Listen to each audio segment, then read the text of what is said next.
Olá, meu nome é Michele Dias, eu sou historiadora e mestre em História pela Universidade Federal de São Paulo e atualmente doutorando em História no Instituto de Filosofia e Ciências Humanas na Universidade Estadual de Campinas. Esta minha apresentação para a sexta jornada de pesquisa do CAP, intitulada Perspectivas sobre Habitação e Cidade Latino-Americana a partir das considerações do Inter-American Program de 1965, faz parte do projeto de pesquisa Um Olhar Transnacional para o Problema Habitacional, os projetos habitacionais para a América Latina da International Basic Economy Corporation, IBEC, de 1947 a 1985, que está atualmente em desenvolvimento sob a orientação da professora Josiane Serrazoli. Nesta apresentação, pretendo abordar brevemente sobre o Inter-American Program e o relatório produzido por este programa chamado Housing in Latin America, de 1965. Este relatório foi elaborado por 3 técnicos do programa e do Massachusetts Institute of Technology, o MIT. O Inter-American Program possui apoio da Carnegie Foundation, da Embaixada dos Estados Unidos e da Agency for International Development, a USAID. O programa possuía o propósito de examinar um amplo problema de engenharia na América Latina envolvendo questões sobre habitação. Ele também tinha como propósito promover pesquisa e intercâmbio entre universidades latino-americanas por meio do convênio de universidades e as embaixadas dos Estados Unidos nestes países. Também realizar intercâmbio de alunos dos Estados Unidos e da América Latina com algumas das principais instituições da costa leste americana, como MIT, a Yale University e o Boston College, como são citados ao decorrer do relatório. Sobre os autores do relatório, cabe apontar que os 3 fazem parte do Departamento de Engenharia Civil do MIT. O primeiro deles, a Marcia Koff, é pesquisadora associada ao Inter-American Program com experiência na área de arquitetura e engenharias em questões sobre habitação. Ela foi membro da equipe da Embaixada dos Estados Unidos no México por 2 anos e no Peru por 3 anos. Graduada na University of Minnesota e no período do relatório realizava doutorado no MIT, com ênfase em mudanças sociais relacionadas com o desenvolvimento econômico. Júlio Silva foi pesquisador associado ao Inter-American Program também, com graduação em engenharia pela Universidade do Uruguai, trabalhou em programas habitacionais em Montevidéu e mestre em arquitetura pelo MIT, com especialização em materiais e métodos voltados às questões de pré-fabricação. E o autor principal do relatório, Albert D. Dietz, foi professor de engenharia no Departamento de Engenharia Civil e no Departamento de Arquitetura do MIT, com interesse na área de materiais e construção e ênfase em habitação. Foi chefe do projeto de habitação do Inter-American Program em 1963. Antes de apontar algumas considerações sobre o relatório, também cabe questionar qual é a América Latina analisada. O programa ele visa analisar a questão habitacional na grande parte dos países que formam a América Latina. Porém, o foco de análise se dá muitas vezes em países como Chile, Colômbia, República Dominicana, El Salvador, Guatemala, Honduras, México, Nicarágua, Porto Rico, Uruguai, Venezuela e Peru. Existem algumas poucas menções ao Brasil e à Argentina, por exemplo. E a pesquisa contou com representantes e informações locais da Colômbia, do Peru, do Chile, Venezuela, República Dominicana e Porto Rico principalmente.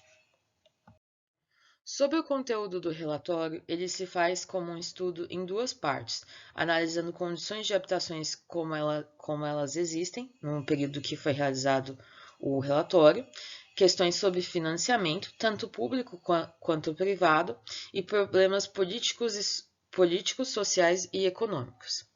A primeira parte tem uma análise em 3 seções, como demografia das cidades latinas, investimento em habitação e os problemas habitacionais dessas cidades, ou os problemas urbanos. E também tem a segunda parte que envolve questões sobre organizações envolvidas em habitação, pesquisas sobre agências de habitação de cada um dos países e materiais e métodos utilizados em habitações latino-americanas. Alguns pontos de análise do relatório que são interessantes de serem observados é, primeiramente, a situação da moradia na América Latina. O relatório ele traz uma grande parte do seu conteúdo voltado a apresentar para o leitor a presença da habitação informal na América Latina, mostrando exemplos como as barriadas, as favelas e tantos outros tipos de habitação informal que existem nos países latinos. Mas também ele tem uma questão de apresentar as organizações envolvidas com a habitação. Então, ele traz uma listagem das principais companhias de habitação na América Latina e um pouco do seu histórico de atuação. Algumas das organizações citadas pelo relatório são as instituições: o Instituto de Crédito Territorial, na Colômbia, a Corporación de la Vivienda, o CORVI, no Chile, o Instituto Nacional de la Vivienda, o INVI, na República Dominicana, o Instituto Nacional de la Vivienda, no Peru, o Banco Obrero, na Venezuela, e o Instituto Mexicano de Seguro Social, no México. Outro ponto de destaque no relatório são as questões sobre pensar a pré-fabricação na habitação.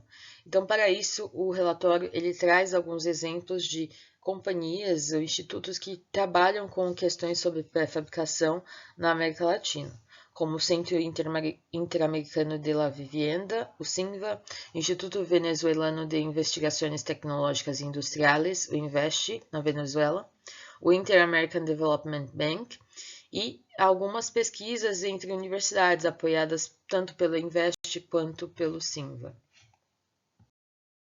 Uma das empresas considerada pelo relatório como um bom exemplo do que pode ser produzido em habitação, juntando questões sobre pré-fabricação, é a International Basic Economy Corporation, a IBEC. Ela foi criada por Nelson Rockefeller após o término da Segunda Guerra Mundial.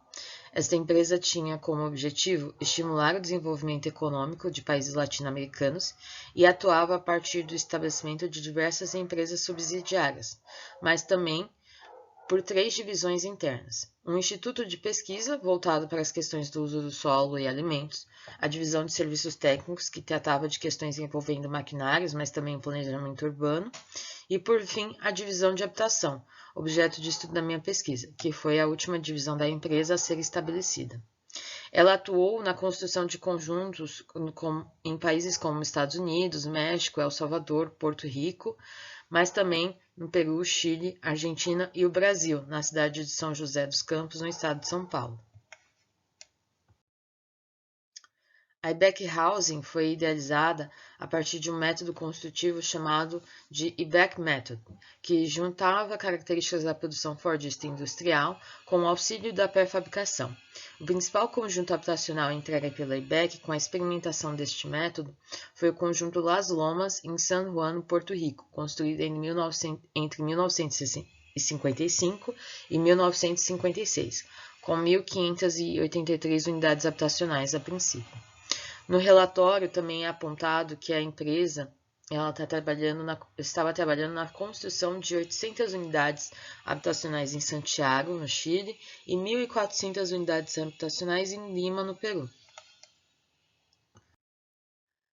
Nos atentando ao método construtivo, ele consistia em preparar o local para a instalação da unidade habitacional, onde era realizado o trabalho de terraplanagem do espaço, um guindaste desenvolvido durante a Segunda Guerra Mundial para mover aviões de bombardeio nos aeroportos foram adaptados para instalar uma forma metálica para o despejo do concreto, utilizando assim uma estrutura monolítica para as casas.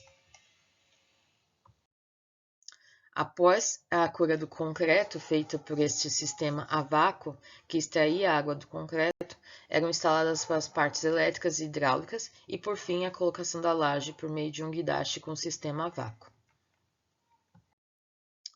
Segundo uma matéria do New York Times, a construção de casas seguindo esse sistema chegava a uma média de 6 casas por dia. Esta é uma figura de uma das propagandas, onde mostravam como a casa seria seria entregue ou poderia ser mobiliada quando fosse entregue. Para concluir, gostaria de apontar algumas questões sobre o relatório Housing in Latin America e algumas possibilidades do uso deste documento para a pesquisa. No final do relatório, ele aponta que o grande problema habitacional da América Latina é o volume de construção de habitação e a questão financeira. Não é possível o Estado resolver o problema habitacional sozinho. É necessário investimento de capital privado, segundo estes técnicos dos Estados Unidos.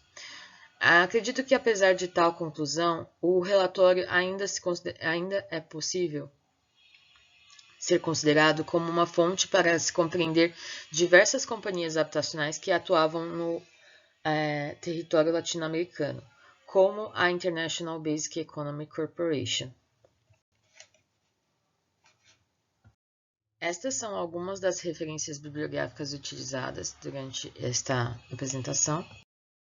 Por fim, gostaria de agradecer pela atenção. Disponibilizo aqui o meu e-mail para mais questões, comentários e convido a todos, todas e todes para acompanhar a 6ª jornada de pesquisas do CAP.